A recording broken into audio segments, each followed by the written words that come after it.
नेत्रम रघुवंशनाथम कारुण्यरूपम करुणाकरंतम श्रीरामचंद्रम शरणं प्रपद्ये।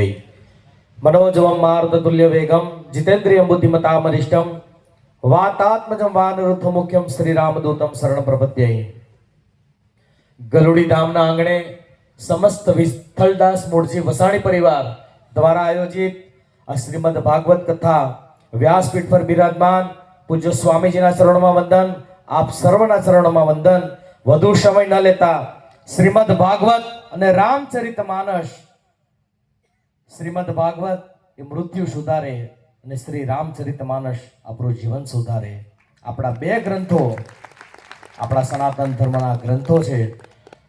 વધુ અહીંથી પૂજ્ય બાપુ આપને બધાને પીરસે છે અને આપ બધા ગ્રહણ કરો છો, પણ સાથે સાથે એક વિનંતી કે આપ તો બધા કથા શ્રવણ કરો છો, પરંતુ સાથે નાના ટાબરને પણ લઈ આવજો, કારણ કે ખૂબ એની જરૂર છે। અત્યારે નાના દીકરા દીકરીઓને લઈ આવજો, એને ચોક્કસ ભણવાનો સમય છે, એને ચોક્કસ રમવાનો પણ સમય છે અને આ જ સમય એને ધર્મ તરફ વાળવાનો છે। તો મારી વિનંતી છે કે હવે પછીનું જે કંઈક દિવસો બાકી છે તેને સાથે તમે લઈ આવજો અને શ્રવણ કરજો। અસ્તુ એ જ આપ સૌને મારા જય રામદેવજી।